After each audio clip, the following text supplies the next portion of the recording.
राधे राधे सभी भक्तों को। कार्तिक की पूजा शुरू करने से पहले सबसे पहले हम गुरु महाराज जी का ध्यान करेंगे। गुरुर् ब्रह्मा गुरुर्विष्णु गुरुर्देवो महेश्वरा, गुरुर साक्षात पार ब्रह्म तस्मै श्री गुरुवे नमः। उसके बाद हम गणेश जी महाराज जी का ध्यान करेंगे। बोलिए गणेश जी महाराज जी की जय। गणेश जी की कथा सुनेंगे।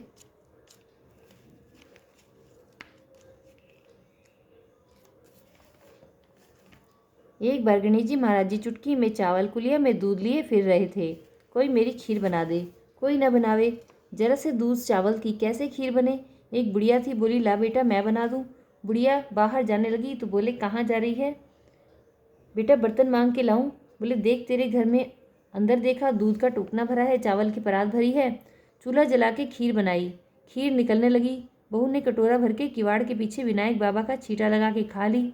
जब सारी खीर बन गई, बुढ़िया बोली कि आ बेटा जीम ले। मैंने तो खा ली। कब खाई? जब तेरी बहू ने खाई। बुढ़िया बोली कि मैं बहू तेरे खीर झूठी कर ली। बोली हाँ जी, खीर निकल रही थी, मैंने कटोरा भर के विनायक का छींटा लगा के खा ली। विनायक से बुढ़िया बोली कि अब क्या करूं। गणेश जी बोले कि खा ले और बांट दे। बुढ़िया खीर बांटने लगी तो दुनिया चर्चा करने लगी कि कल तो यह भूखी मरती थी, आज खीर बांट रही है। झोपड़ी को लात मारी महल बन गया, खूब धन हो गया। जैसे विनायक बाबा बुढ़िया माई पर कृपा करी, ऐसे हम सब पे करना। कहते सुनते हुंकारा भरने वालों का करना। बोलो गणेश जी महाराज की जय।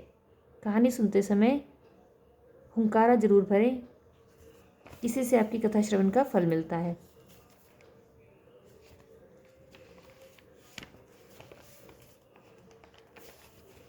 कार्तिक महात्म 8वां अध्याय।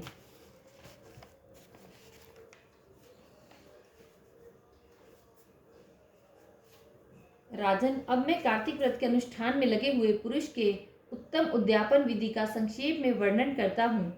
तुम एकाग्रचित होकर सुनो। व्रती मनुष्य कार्तिक शुक्ल पक्ष की चतुर्दशी को व्रत की पूर्ति तथा भगवान विष्णु की प्रसन्नता के लिए उद्यापन करे। तुलसी जी के ऊपर एक सुंदर मंडप बनाए जिसमें 4 दरवाजे बने हों। उस मंडप में सुंदर बंदरवार लगाकर उसे पुष्प में चवर से सुशोभित करें। चारों दरवाजों पर पृथक पृथक मिट्टी के 4 द्वारपाल पुण्यशील, सुशील, जय और विजय की स्थापना करके उन सबका पूजन करें। तुलसी के मूल भाग में वेदी पर सर्वतोभद्र मंडल बनाए जो 4 रंगों से रंजित हो, सुंदर, शोभा संपन्न, अत्यंत मनोहर प्रतीत होता हो। सर्वतोभद्र के ऊपर पंचरत्न युक्त कलश की स्थापना करें। इसके ऊपर नारियल का महान फल रख दें। इस प्रकार कलश स्थापित करके उसके ऊपर समुद्र कन्या लक्ष्मी जी के साथ शंख चक्र और गदा धारण करने वाले पीताम्बरधारी देवेश्वर श्री विष्णु की पूजा करें। सर्वतोभद्र के मंडल में इंद्र आदि लोकपालों का भी पूजन करना चाहिए। भगवान द्वादशी को शयन से उठे, त्रयोदशी को देवताओं ने उनका दर्शन किया और चतुर्दशी को सबने उनकी पूजा की। इसीलिए इस समय भी उसी तिथि को इनकी पूजा की जाती है। उस दिन शांत एवं शुद्ध चित्त होकर भक्तिपूर्वक उपास करके यह व्रत रखना चाहिए तथा आचार्य की आज्ञा से देव देवेश्वर श्री विष्णु की सुवर्णमयी प्रतिमा का षोडशोपचार द्वारा नाना प्रकार के भक्ष्य भोज्य पदार्थ प्रस्तुत करते हुए पूजन करना चाहिए।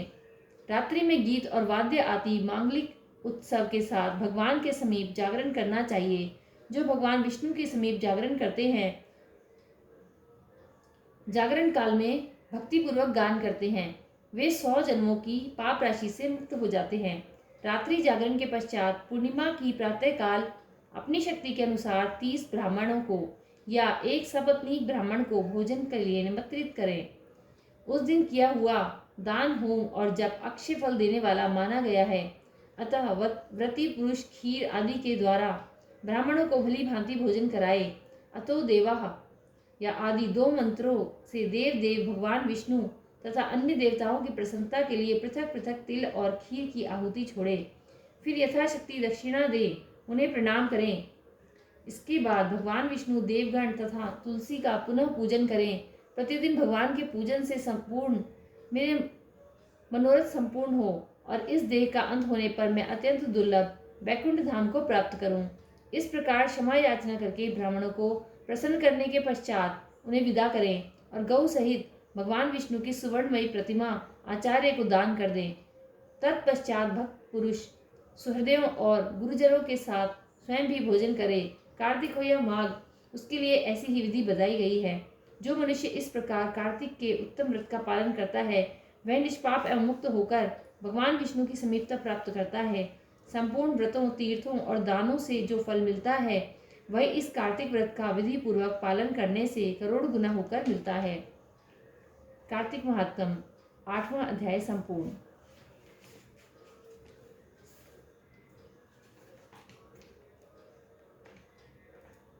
कथा सुनते समय हुंकारा जरूर भरें और हाथ में चावल जरूर रखें, या पुष्प आपके पास है तो चावल, पुष्प, कोई भी चीज़ आपको हाथ में जरूर रखनी चाहिए। मंगलवार की कथा। हनुमान जी के मंदिर में एक साहूकारनी रोज जाया करती थी। चूरमा की पिंडी और एक रोटी ले जाती। कहती, सांधे कांधे सूटो, लाल लंगोटो, हनुमान जी खाओ चूरमा और रोटी। मैंने तुम्हें दिया जवानी में, तुम मुझे देना बुढ़ापे में। पूजा करने के बाद घर आई तो बहू बोली कि सासू जी तुम चूरमा रोटी लेके कहाँ जाया करो हो। सासू जी बोली कि बालाजी के मंदिर जाया करूँ हूँ। बहू बोली कि मंदिर में तो नहीं जाओ हो। सास कुछ भी नहीं बोली, ना खाया, जाके सो गई। सोते सोते 5 दिन हो गए। हनुमान जी सपने में आए, बोले तूने तो दिया मुझे जवानी में, मैं तुझे दे हूँ बुढ़ापे में। बुढ़िया बोली कि आज तो तुम दे रहे हो, मगर रोज कौन देगा। हनुमान जी बोले कि मैं रोज दे दूंगा। बुढ़िया ने चूरमा खा लिया। बहू के घर कुछ भी नहीं रहा, सब चीज में घाटा हो गया। बहू बोली कि सास को देखूं, 7 दिन हो गए मैंने तो खाने को भी नहीं दिया। जाके देखा तो खूब मोटी हो रही है। बहू बोली कि सासू जी तुम्हें खाने को भी ना दिया, तुम क्या खाती हो। सासू बोली कि मुझे तो हनुमान जी मीठी मीठी चूरमा रोटी देके जाते हैं, वही तो खाती हूँ। बहू सास के पैरों में पड़ गई, बोली हम तो तुम्हारे भाग का खाते हैं, हमारे घर में तो कुछ भी नहीं रहा, अब आप ही संभालो। सास रोजाना चूरमा रोटी चढ़ाने लग गई। घर में फिर से खूब धन हो गया। जैसे सास पर हनुमान जी ने कृपा करी, ऐसे सब किसी पर करना। कहते सुनते हुंकारा भरने वालों पे करना। बोलो हनुमान बाबा की जय। श्री रामचंद्र जी की जय। कार्तिक के ठाकुर की जय। तुलसी मैया की जय। अगर आपको कहानी अच्छी लगे तो कमेंट में राधे राधे जरूर लिखें।